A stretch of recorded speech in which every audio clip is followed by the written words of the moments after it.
श्री कृष्णाय नमः। श्री परमहंसाय नमः। श्री सरस्वत्यै नमः। वेद पुरुषाय नमः। जय श्री राधे राधे राधे।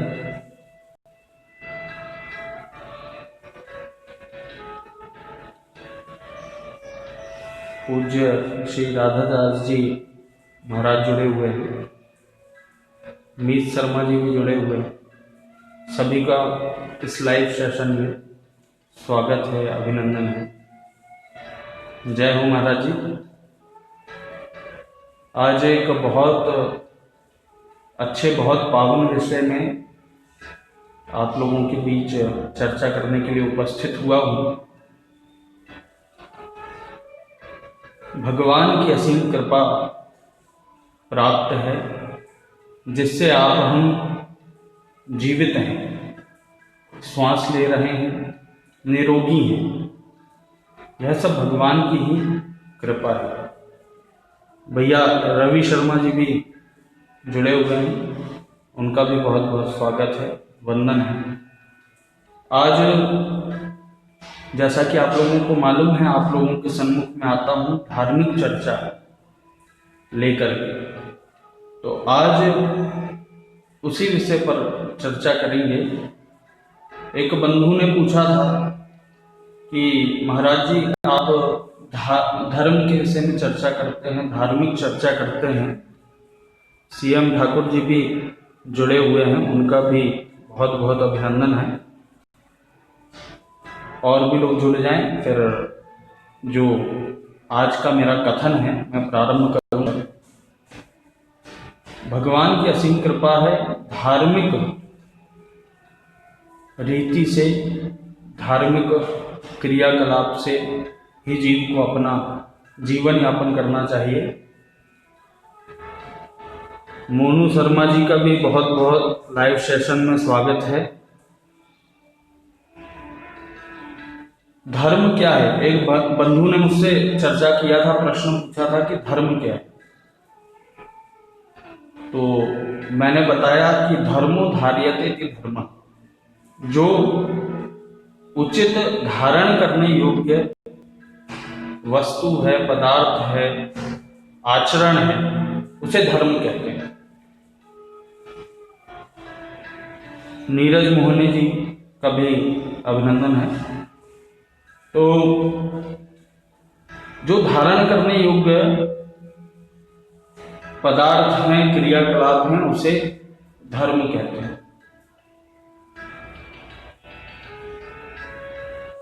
धर्म की व्याख्या मैंने उन्हें उस समय कुछ शब्दों में की थी, परंतु मुझे लगा कि आज आप लोगों के सम्मुख धर्म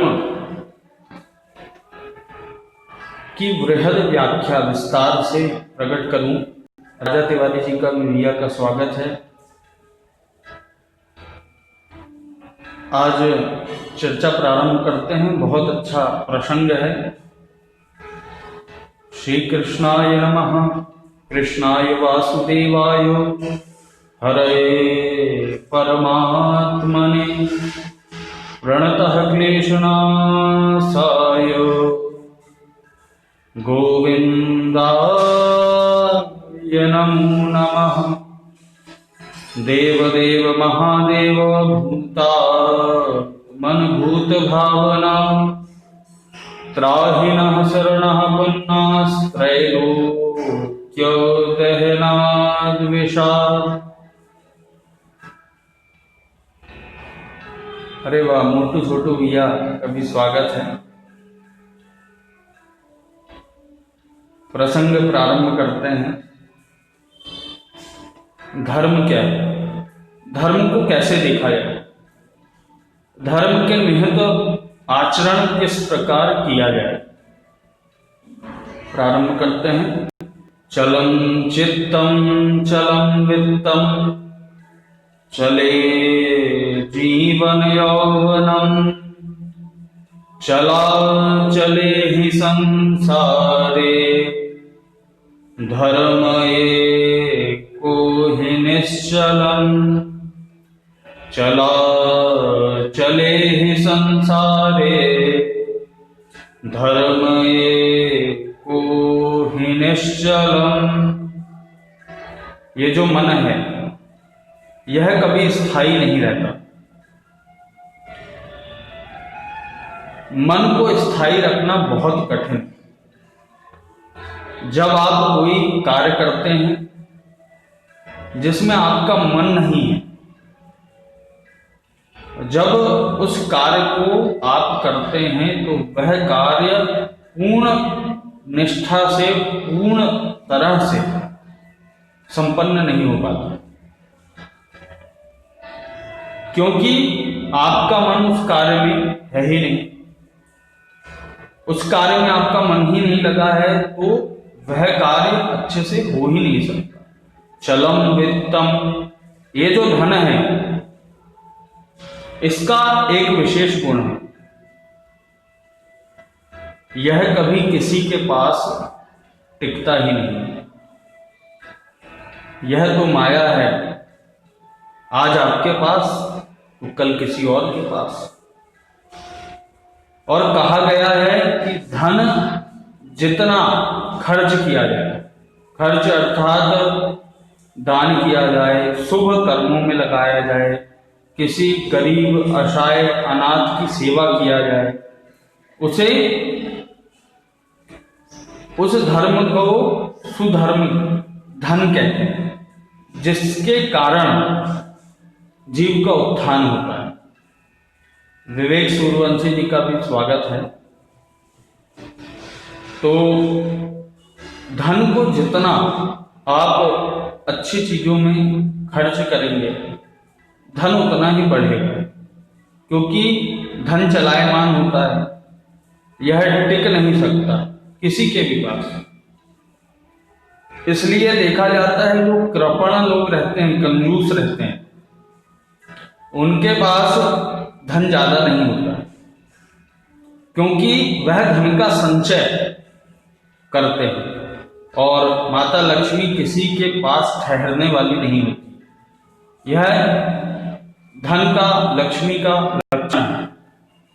भैया विवेक सूर्यवंशी जी का भी स्वागत है। चले जीवन यौवन, ये जो यौवन अवस्था है, यह जो सुंदरता है, यह जो माया है, वह भी सीमित अवधि के लिए होती है। यौवन एक लंबे समय तक नहीं रहता है, यह सीमित अवधि के लिए होती है, यह निरंतर स्थायी रहने वाली है ही नहीं। जब तक आप युवा अवस्था के हो, जब आयु बढ़ती है तो धीरे धीरे यौवन अवस्था ढलने लगती है, इसलिए यौवन अवस्था भी सीमित होती है। चला चले ही संसारे, यह जो संसार है मोह माया से ग्रसित, जिसमें आप हम सब रहते हैं, यह संसार भी नश्वर है। यदि आप किसी घर का निर्माण करें तो घर कितने समय तक अच्छा रहेगा? 50 साल, 100 साल, 200 साल। इसके बाद वह ईंट और सीमेंट, रेत की दीवार भी ध्वस्त हो जाती है। इसलिए संसार भी नश्वर है, जिसमें आप हम सब रहते हैं, क्योंकि भगवान स्वयं कहते हैं, मैं यह संसार का निर्माण करता हूं, मैं ही पालन करता हूं, और अंत में मैं ही इसका संहार कर देता हूं, मैं ही इसे ध्वस्त कर देता हूं। अतः यह जो संसार है वह भी नश्वर है। एक न एक दिन यह नष्ट होगा ही। जो आता है उसे जाना ही पड़ता है। अभी महामारी का समय चल रहा है, तो दुख का दिन है, दुख का समय है। जब भी दुख आता है, इसके बाद यह मान लेना चाहिए कि बहुत जल्द ही सुख की प्राप्ति अनुभूति होने वाली है। और सुख आया तो यह जान लें कि यह सुख भी बहुत ज्यादा दिनों तक स्थायी नहीं रहने वाला। दुख जरूर आएगा, यह संसार का नियम है। क्योंकि न हाथी काम आएगा, न घोड़ा आएगा, न हाथी काम आएगा, न घोड़ा आएगा, और माटी का खिलौना माटी में मिल जाएगा। माटी का खिलौना माटी में मिल जाएगा। कभी सांसारिक माया, मोह, वैभव यह सब काम नहीं आते हैं। हर समय में इन सब चीज की आवश्यकता नहीं रह जाती, क्योंकि जीव अकेला आता है और अकेला ही चला जाता है। यही धर्म का लक्षण है, संसार का लक्षण है। अगर इस संसार में धर्मात्माओं के विषय में प्रश्न करें, धर्म और जो धर्म के जानकार हैं, धर्म का आचरण करते हैं, उन्हें धर्मात्मा कहते हैं। तो ये धर्मात्मा हुए जिनके बारे में आप लोग भली भांति से परिचित हैं, उनका नाम है राजा हरिश्चंद्र। राजा हरिश्चंद्र बहुत प्रतापी और धर्म करने वाले, सभी चीजों को त्याग देने वाले राजा हुए। भैया अनिल शर्मा जी का भी स्वागत है। राजा हरिश्चंद्र के विषय में बात करें तो भारत की सबसे पहली फिल्म, गूंगी फिल्म कह सकते हैं, वह राजा हरिश्चंद्र ही है। और पहली भारत की बोलती फिल्म आलम आरा है, जो मुस्लिम धर्म से ली गई थी।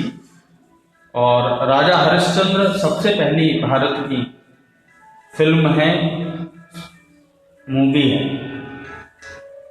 तो राजा हरिश्चंद्र का वर्णन आता है धर्मात्माओं में, तो उनको भी महान धर्मात्मा माना जाता है। उनकी ख्याति जगत में विख्यात है, जिन्होंने धर्म निभाने के लिए अपना सारा राजपाट, सब कुछ त्याग दिया।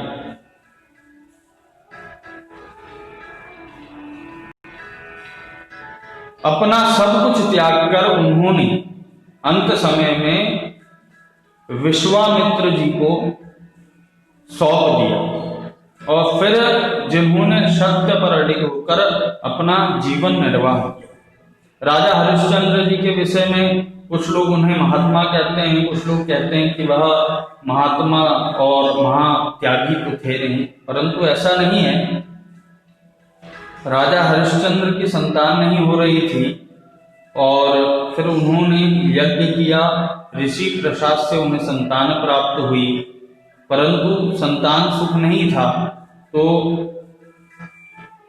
उन्हें पता चला कि 14 वर्ष की अवस्था में मेरा पुत्र जो है, मुझे उसे यम को देना पड़े।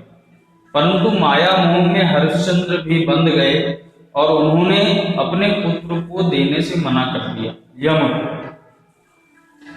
परंतु फिर बाद में उन्हें चेतना हुई, आभास हुआ, तो उन्होंने अपने पुत्र का भी दान कर दिया, और सारे राजपाट का दान राजा हरिश्चंद्र जी ने कर दिया, जिन्हें धर्मात्मा कहते हैं।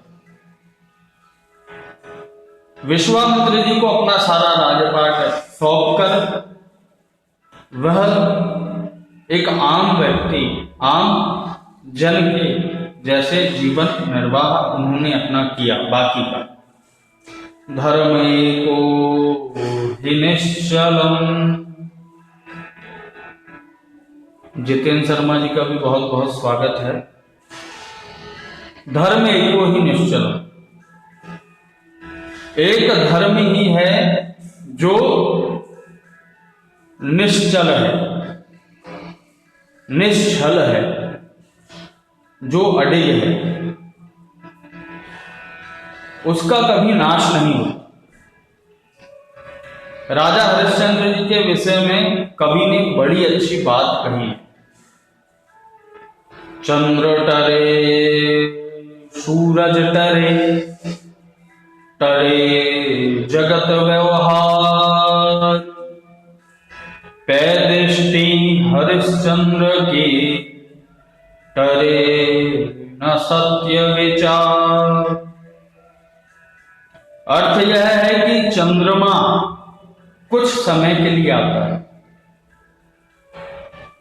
कुछ देर बाद अपना स्थान बदल देता है, वह एक जगह स्थिर नहीं रहता। सूर्य भी प्रातः काल को उदय होता है और संध्या के समय लुप्त हो जाता है। जो जगत के व्यवहार हैं वह भी समय के अनुसार लुप्त हो जाते हैं, परंतु राजा हरिश्चंद्र जी हमेशा धर्म में अडिग रहे। यह रोहित बाबा जी का भी बहुत स्वागत है। हमेशा राजा हरिश्चंद्र जी धर्म में अडिग रहे, हमेशा धर्म करते रहे। उनके कारण ही अभी तक उन्हें इस संसार में जाना जाता है। सज्जनों, सोचने वाली बात यह है कि कितने वैभवशाली, कितने धनवान, कितने वीर राजा यहां पर आए हमारे भारतवर्ष में और आकर चले गए, जिनमें से कुछ लोगों को ही जीव जानता है, जानता है उन्हें ही जिन्होंने धर्म का आचरण किया। बाकी आए और चले गए, संसार की रीत है, जो आता है वह जाता है, परंतु ऐसे लोगों को याद नहीं किया जाता। धर्मराज हरिश्चंद्र जी के पुत्र रोहित भी अपने पति के ही, अपने पिता के ही समान थे। जो रोहित थे वह भी अपने पिता के जैसे ही थे। उन्होंने धर्म की स्थापना की, बहुत धर्म किया।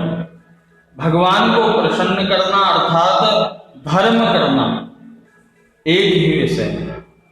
देखिए, धर्म के विषय में चर्चा करें तो धर्मो धार्यते धर्मः, और जो धर्म का धारण करता है वह है भगवान। भगवान स्वयं नियम से चलते हैं, नियम से बंधे हुए हैं, और धर्म का आचरण भगवान स्वयं करते हैं। यदि जो जीव धर्म का आचरण करता है वह भगवान के बहुत सन्मुख, बहुत निकट होता है, ऐसा मानना चाहिए।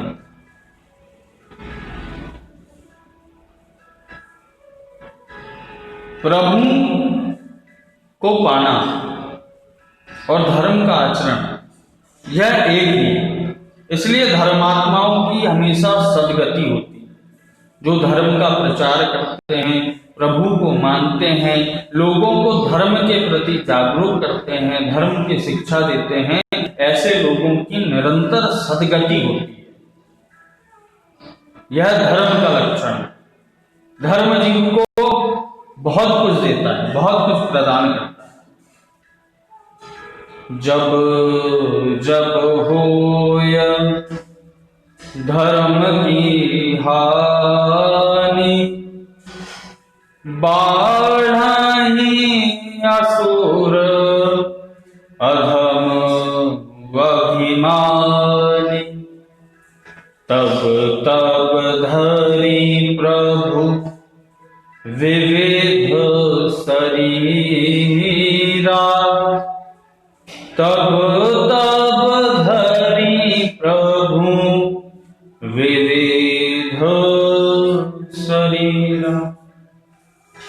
धर्म के कारण ही भगवान को इस धराधाम में अवतरित होना पड़ता है, अवतार लेना पड़ता है।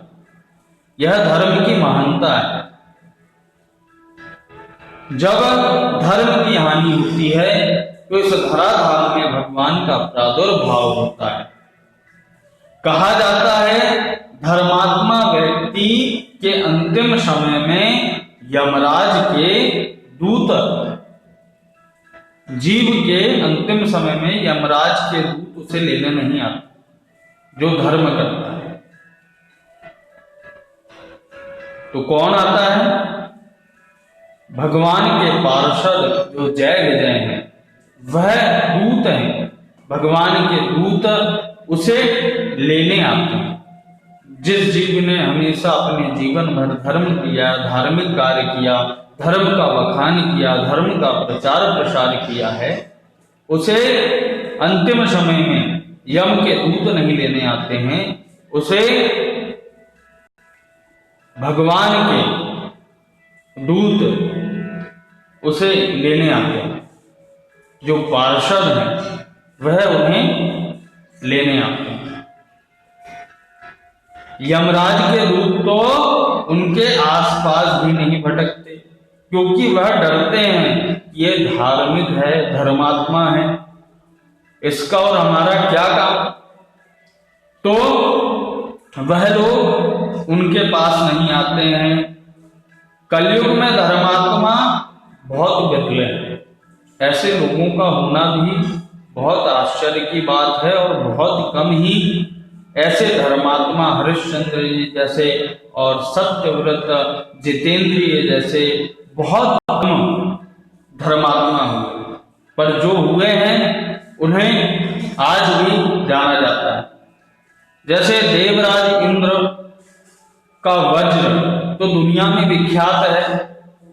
वज्र के बराबर शक्तिशाली कोई भी अस्त्र शस्त्र नहीं था, परंतु लोग यह भूल जाते हैं कि हमारे आर्यवर्त में देवताओं के परम पूज्य महर्षि दधीची जी की हड्डियों से यह वज्र बना।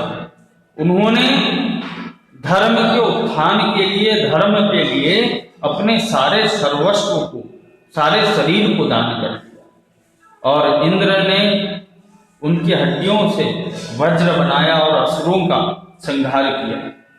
यह कार्य धर्म के निहित ही किया गया, जिससे कई राक्षसों का वध हुआ, जिन्होंने अपनी अस्थियों का दान दिया, देवराज इंद्र को कर दिया। उसी वज्र से इंद्र ने सारे राक्षसों का संहार किया। हमारे भारतवर्ष में ऐसे ऐसे महात्मा हुए हैं कि जिनका बखान करना बहुत ही असंभव है। ऐसे महात्माओं को मेरा कोटि कोटि प्रणाम।